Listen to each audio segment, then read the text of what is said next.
At Christmas brunch, Dad called my husband, the extra guest, then watched Grandma give him Grandpa's wedding ring. The room did that thing where it doesn't actually go silent, but all the sounds suddenly feel wrong. The clink of cutlery on plates, the squeak of my cousin's kid's chair, Mariah Carey warbling from Mom's Bluetooth speaker in the next room, it all blurred into this high-pitched fuzz behind my ears. Dan's hand, which had been resting on my thigh under the table, went very still. I felt the tendons in it tighten the way they do when he's trying not to react. Across from us, Dad kept talking like he hadn't just slapped me in the face in front of 13 people.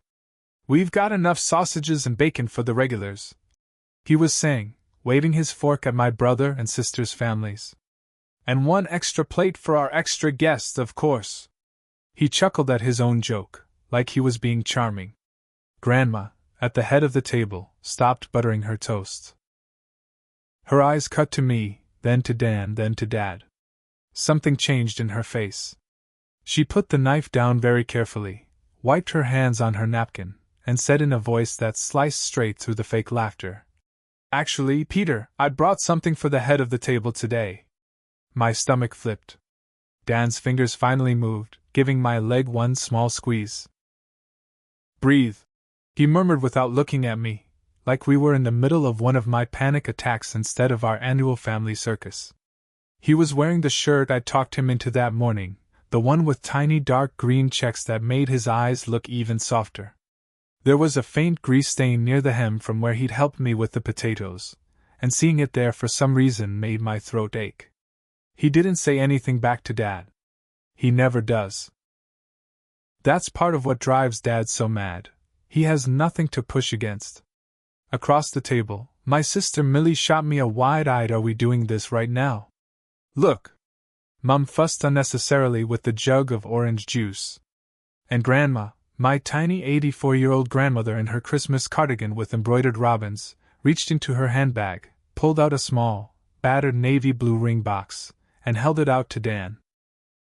It was our third Christmas as a married couple and the first one we'd agreed to spend back at my parents' place after what my family has politely labeled the wedding situation. I'm 30F, my husband Dan is 32M, Dad is 62 going on Victorian patriarch, and I'm typing this on a throwaway on my couch while Dan is at the late shift, because I feel like if I don't get this out of my head, I'm going to explode. I grew up in what people call a close-knit family, which is code for everyone knows everyone's business and there are unspoken rules about everything. We're not rich, but we're not struggling either. Suburban Sydney, 4-bedroom brick house, soccer on Saturdays, roast on Sundays. Dad worked his way up from an apprentice sparker to running his own small electrical business. He's proud of that, in a way that has always been wedged somewhere between inspiring and suffocating. Mum stayed home until we were older, then became a teacher's aide. My sister Millie, 2 years older than me, did the expected thing, uni straight after school, corporate job, nice husband who's an accountant, 2 kids, a mortgage. My younger brother Ben, 27, is the golden retriever of the family, charming, slightly chaotic, somehow always landing on his feet. And then there's me. I was the kid who read at the table and got told off for living in a book instead of the real world. The one who colored outside the lines and then argued that lines were a social construct. I did okay at school, got into social work at uni, discovered a passion for community work and a complete inability to pretend things were fine when they weren't. My family has always framed me as sensitive. In that slightly mocking tone, M's too sensitive, M takes things to heart, M can't take a joke. When I met Dan, I knew from the first barbecue I brought him to that my dad had placed him firmly in the not good enough category. Dan grew up in Western Sydney, the kind of suburb my dad still refers to as out there, even though it's about 20 minutes from where we live. His parents are blue-collar, like Dad, but without the illusion of upward mobility Dad clings to. His mum's a nurse, his dad drives trucks. Dan left school in year 11, did his apprenticeship as a mechanic, and now works at a local garage. He is quiet, generous, patient, and genuinely one of the kindest people I've ever met. He remembers everyone's coffee order and notices when you get a haircut. He also has tattoos, a second-hand Mazda with a too loud exhaust, and a family who swears casually and loudly, which apparently cancels out all his good qualities in my father's ledger. The first time I brought Dan home for dinner, Dad shook his hand and said, "So, what do you do, mate?" Dan, trying to be polite, said, "I'm a mechanic over at West Side Auto." Dad's smile froze a little. "Good with your hands, hey?" he said. "Didn't fancy a trade with a bit more future in it?" "Dad," I said. Dan just smiled that small, resigned smile I've come to hate, the one he puts on when he's decided this isn't a battle worth engaging in. "There's always broken cars," he said. "Job security." Later that night, when we were in my old room pretending not to hear my parents watching TV in the lounge, I apologized. "I'm sorry. He's like that with everyone," I said. Dan shrugged, pulling off his socks. "It's fine," he said. "He wants the best for you. He doesn't know I am the best yet." He grinned, goofy and earnest, and I laughed even though my stomach was in knots. Things escalated during wedding planning. We'd been together 3 years when Dan proposed in the world's least Instagrammable way, in our kitchen, barefoot, with a ring box he'd hidden in the bag of potatoes because he knows I always check them for bruises. I cried, he cried, the potatoes survived. When we told my parents, Mum squealed and hugged us both. Dad clapped Dan on the shoulder, hard. "Well," he said. "Didn't think you two were the settling down type yet, but there you go. I should have known it wouldn't be that simple." It started over money. Dad assumed, without asking, that he would be paying for the big stuff. That assumption came with invisible strings. "You're not having the ceremony in some park," he said when I suggested the botanical gardens. "We'll do it properly. Church, reception hall, band. None of this backyard nonsense." "I'm not religious," I pointed out. "It's not about religion, it's about tradition," he said, as if those words were interchangeable. I reminded him gently that Dan is half Filipino and his family's Catholic, and that if anyone cared about church, it was them. "Exactly," Dad said. "They'll appreciate it." When we started talking guest lists, Dad dramatically unfolded a spreadsheet he'd made. "You'll want to invite all my clients from the last 20 years, he said. "It's good for business." "I want to invite people we actually know," I said. "That's what I'm saying," he replied. "You know them through me. It's all the same." Dan sat through these conversations quietly, only stepping in when Dad suggested we separate the seating so that our side wasn't mixed too much with their side, because people are more comfortable with their own. "You mean white?" I said coldly. Dad's eyes flashed. "Oh, don't start with that. I meant family versus friends." Dan, again, tried to smooth it over. "We want everyone to feel comfortable," he said. "But we also want people to actually get to know each other. M's cousins would probably love my Tita's karaoke, you know?" Dad sighed, long-suffering. "Fine. Do what you want. I'm just telling you what works." The real fracture, though, came over the ring. Grandpa had died the year before our engagement. He and Grandma had been married for 61 years. His wedding ring was a plain gold band, worn thin in places from decades of dishes and digging in the garden. I'd always assumed, like everyone else, that it would pass to Dad as the only son. But a few months after we got engaged, Grandma asked me to help her go through some boxes in her spare room. We sat on the bed, a mountain of old photos and costume jewelry between us. She was quieter than usual, her movements more deliberate. At one point she picked up a small navy blue box, thumbed the lid, then held it out to me. "Open that," she said. Inside was Grandpa's ring. Up close, I could see tiny nicks and scratches on the surface, a faint line where it had been resized at some point. It was still warm from her hand. "I thought Dad was going to have this," I said carefully. "He was," she said. "He doesn't want it." I blinked. "What?" she sighed. When your grandfather passed, I offered it to him. He said he'd think about it. Her mouth twisted. Last month he told me he'd rather sell it and put the money to better use. My stomach turned. It sounded like something Dad would say, framed as practicality over sentiment. I told him over my dead body. Grandma continued. So I've been thinking. I want it to go to someone who understands what it means. Millie? I guessed. She'd been married 5 years already at that point. Or Ben, when he gets married? Grandma shook her head. I thought Millie at first, she said. But have you seen the rock on her finger? That girl didn't marry for simple gold. There was no judgment in her voice, just observation. And Ben will get your grandfather's tools. That boy was born with a screwdriver in his hand. She took the ring out of the box and rolled it between her fingers. You're Daniel, she said. I blinked. What about him? I see the way he looks at you, she said. And the way he looks at your father when your father thinks you're not being, what's the word he uses? Grateful. That boy bites his tongue more than anyone I've ever seen. He doesn't want to start a war, I said. And that, she said, is exactly why he deserves this. Marriage is putting up with a lot of nonsense from the people you love, and choosing them anyway. Your grandfather did that with me. I did it with him. I see that in Daniel every time he comes here and fixes my leaky tap without making a fuss, or brings me those custard tarts because he knows I pretend not to like sweets. I felt my eyes fill. Grandma, he'll cry if you give this to him, I said. Good, she said briskly. Then I'll know he understands. We didn't tell anyone. It felt like a secret too sacred, and too volatile, to share. We decided she would give it to him when the time felt right.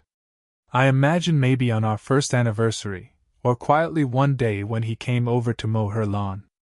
I did not imagine her pulling it out at Christmas brunch like a grenade. The Christmas after the wedding, we didn't go home.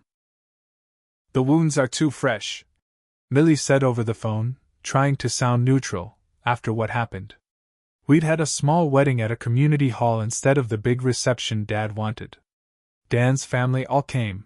My parents came but sat stiffly through most of it. Dad had given a speech that started okay and then veered into, I still think she could have done better, but I guess this is what she wants territory. I'd gone from embarrassed to furious in about 20 seconds and walked out halfway through. Mum cried. Dan looked like he wanted the ground to swallow him. The next morning, Dad sent me a text that said, You humiliated me in front of everyone. Don't expect me to pretend everything's fine. So we took everything at his word and spent Christmas at Dan's parents' house instead. It was loud and chaotic and there was too much food and everyone hugged us so much my ribs hurt. Tita slipped envelopes of cash into our hands. For the house. And for honeymoon later. No one made jokes about Dan being the extra. They just called him Anik and good boy and insisted he take leftovers. I thought maybe that would be our new normal. Then, this year, Mum called in November. Your grandmother's asking if you'll come to brunch, she said, bypassing any pretense. We already said we'd do Boxing Day at Dan's parents', I replied. I know, she said quickly. This would just be brunch.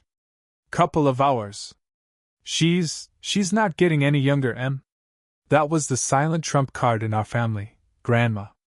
She'd lost Grandpa. She was smaller now, somehow, but still sharp. I missed her. We FaceTimed, but it wasn't the same as sitting at her table and listening to her complain about politicians. Will Dad behave?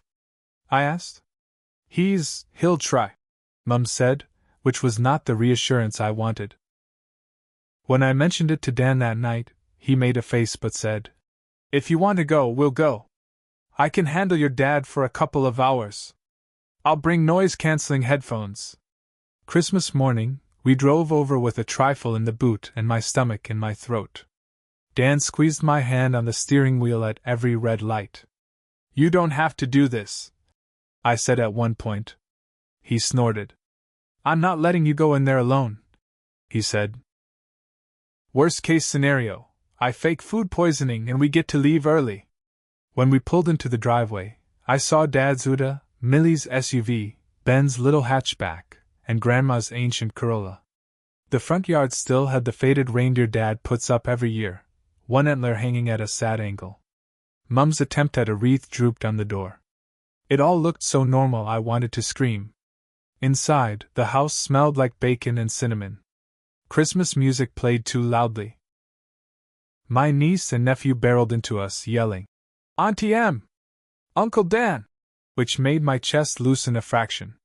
Dan swung them up like they weighed nothing, spinning them until they shrieked.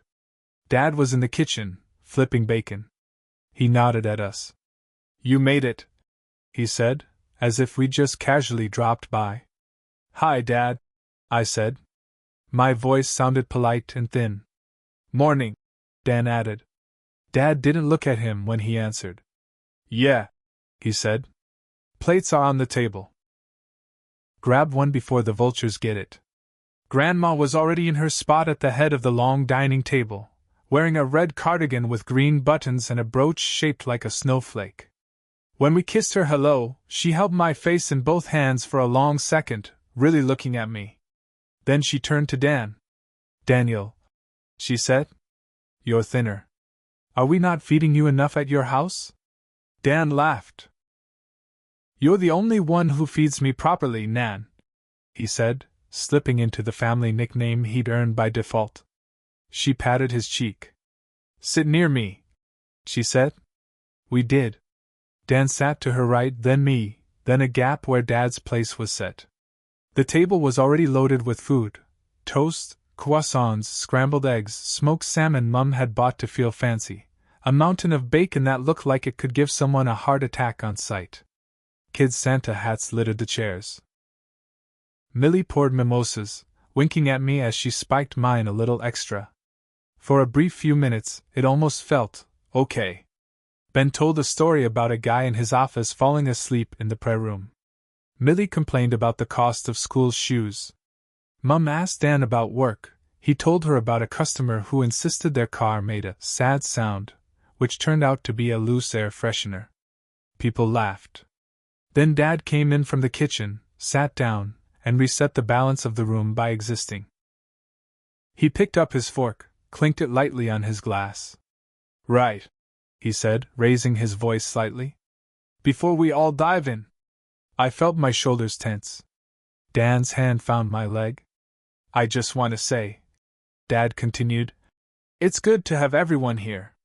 It's been a rough couple of years, losing Dad, that business with the wedding." He waved his fork vaguely in our direction like, that business was a misplaced invoice. "But we're all together now, hey?" A non-committal murmur went around the table.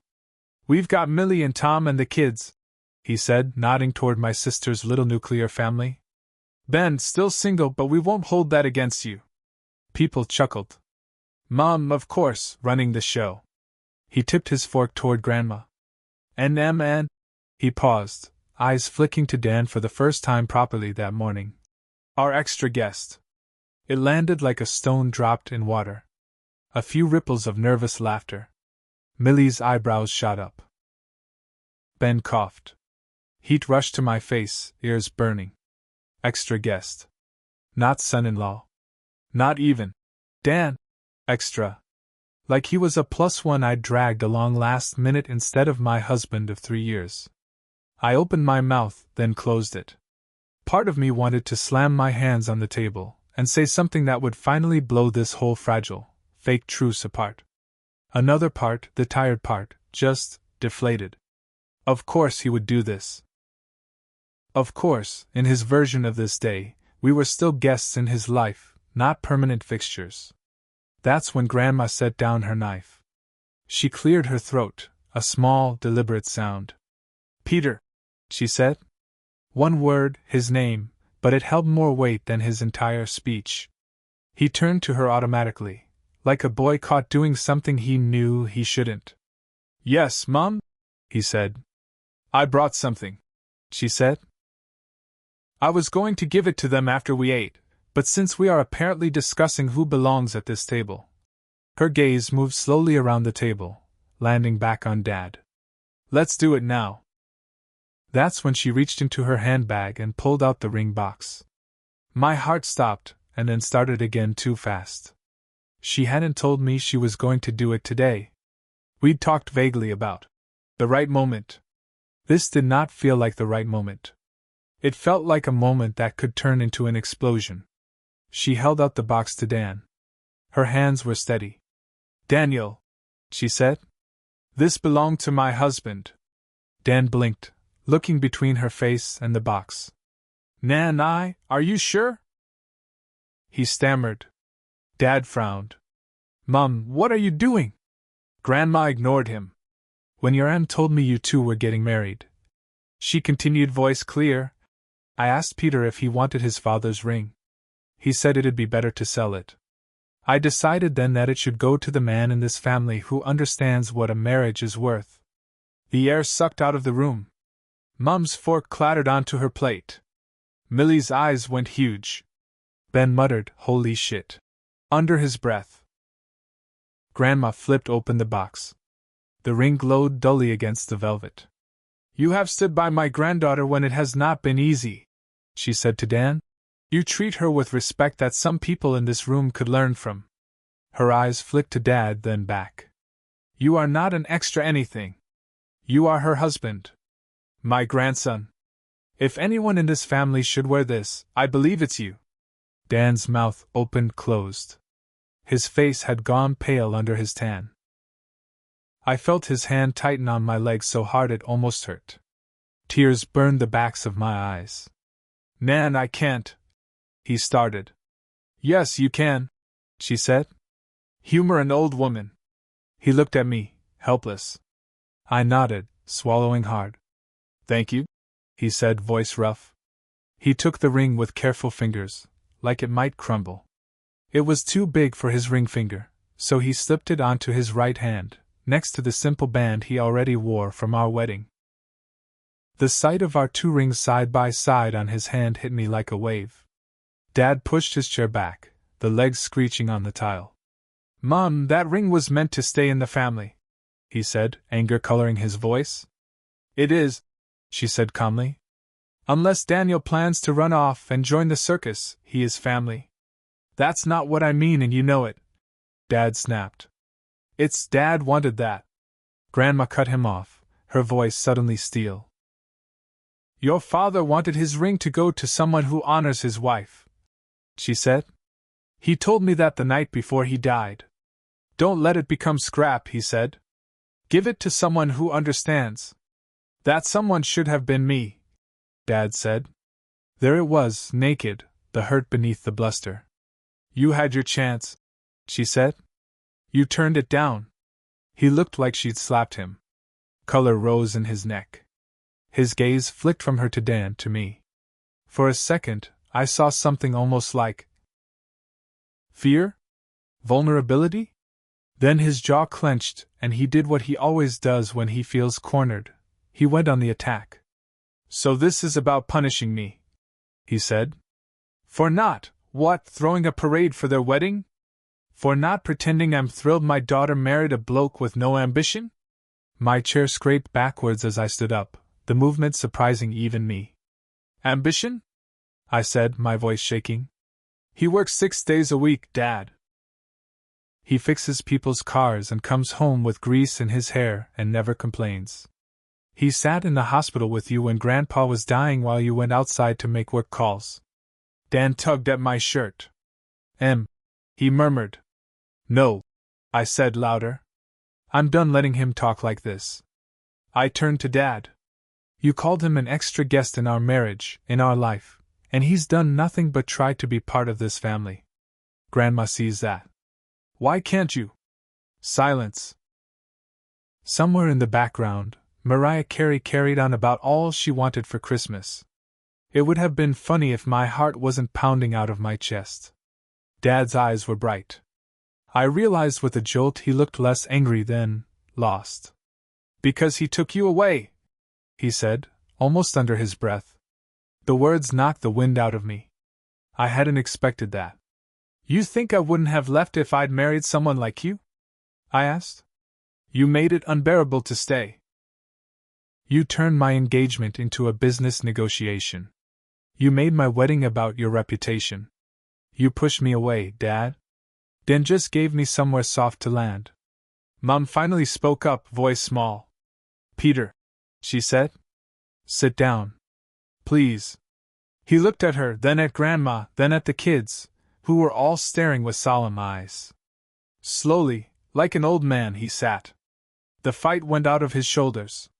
We can talk about this later, Mum said, her peacemaker mode kicking in. Maybe we eat now. The food's getting cold. No one moved. Then Millie, bless her, lifted her glass. To Grandma, she said, for being braver than the rest of us. A few strained chuckles. Glasses raised. Dan lifted his with the hand that now wore 2 rings. He caught my eye and gave me this tiny, shaky smile. I sat down again, legs trembling, and picked up my fork because I didn't know what else to do. The rest of brunch was a weird, careful dance. Conversation steered towards safe topics. Kids, Netflix shows, the weather. Dad barely spoke. Dan answered Grandma's questions about work, told Ben about a car that had come in with a possum living in the engine bay, made my niece laugh by putting bacon on his ears like earrings. Every time his hand moved and the rings caught the light together, my chest squeezed. After we'd all eaten as much as we could and the kids had run outside with new toys, I found Mum in the kitchen, stacking plates. I didn't know she was going to do that, she said without turning around. I didn't either, I said. She told me she wanted to give it to him, but not when. She's right, you know, Mum said quietly. About your father. He doesn't know how to say I'm scared you'll leave me behind, so it comes out as your husband's not good enough. That's not my problem to translate anymore, I said, washing a plate a little harder than necessary. I know, she said. It's mine. It has been for 40 years. She put the plate down, looked at me. I'm glad she gave the ring to Daniel. Your grandfather liked him. A lump rose in my throat. Yeah? She never told you? She asked. When he was in hospital, that last week, Dan came every day after work. Sat with him, watched the cricket. He thought no one saw, but your father did. That's part of why this stings. He knows Dan is a good man. It reminds him what he hasn't been. I leaned back against the counter, suddenly exhausted. Feeling sorry for him doesn't make it hurt less, I said. It's allowed to be both, she replied. Later, when everyone was drifting into food comas and the kids were building a fort in the lounge, I stepped out onto the back patio for air. The sky was that washed-out blue it gets on hot December afternoons. The lemon tree buzzed with bees. Dan joined me a minute later, sliding the screen door shut with his foot. He stood beside me, close enough that our arms touched. You okay? He asked. I laughed, a short, humorless sound. Define okay. He glanced at his hand, turning it so the rings glinted. Your grandma is terrifying, he said. In a good way. Yeah, I said, smiling properly for the first time that day. She really is. He was quiet for a bit. I don't feel like I deserve this, he said finally, twisting the ring. It's your family's. Your history. You're my family, I said. You're part of that history now. Whether Dad likes it or not. He exhaled, shoulders dropping. You know I'd give it back in a second if it meant less drama for you, right? I know, I said. That's exactly why you get to keep it. We stood there, listening to the muffled sounds of my family inside. Dad's voice drifted through the fly screen, low and tired, talking to Grandma. I couldn't make out the words. I wasn't sure I wanted to, not yet. On the drive home, my phone buzzed with a text from an unknown number. Unknown, it's Dad. Gran showed me how to text from her phone, then I remembered I have your number like an idiot. I stared at it, then showed Dan. Unknown, I didn't mean extra guests, the way it sounded. Unknown, actually, that's a lie. I did. But I was wrong. My heart thumped. Unknown, he is extra. Extra patient. Extra decent. Extra more than I think I deserved for you. Unknown. I don't know how to say sorry without sounding like an old fool. I swallowed hard. Dan kept his eyes on the road, giving me privacy without looking like he was. I typed back. Me start with, I'm sorry. Me, to both of us. 3 dots appeared. Disappeared. Appeared again. Dad, I'm sorry. Dad, to both of you. I let out a breath I hadn't realized I'd been holding. Me, we can talk later. Not ready yet. Dad, fair? Dad, tell him I didn't mean what I said. Me, you tell him. No reply after that. But it was something. When we got home, Dan took Grandpa's ring off carefully and placed it on the bedside table next to his own ring box. You're not going to wear it? I asked. Not every day, he said. I don't want to lose it or scratch it up more than it already is. I'll wear it when we go see Nan. And maybe when we visit your grandfather. At the cemetery? He nodded. We stood there, looking at the little gold band. It looked so small sitting there, considering the storm it had just weathered. I keep thinking about how that moment at the table condensed so much of my life into one scene, Dad reducing my husband to extra, Grandma pushing back with the weight of 61 years of marriage behind her, Dan absorbing all of it quietly, me bouncing between fury and love and exhaustion. I don't know yet what our relationship with Dad will look like from here. Grandma's not going to be around forever. At some point, it'll just be us and our history and whatever we decide to do with it. But I do know this. When my grandmother chose who to entrust with the symbol of her marriage, she didn't pick the person who shared her blood. She picked the person who showed up, who held hands in hospital rooms, who fixed taps and brought custard tarts and stood quietly by my side while my father chipped away at us. At Christmas brunch, Dad called my husband, the extra guest, then watched Grandma give him Grandpa's wedding ring. For once, I didn't shrink to make him more comfortable.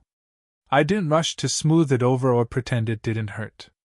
I watched the ring slide onto Dan's finger and thought, if being your extra means building a life where kindness is more valuable than ego, I'll take that over being your main event any day.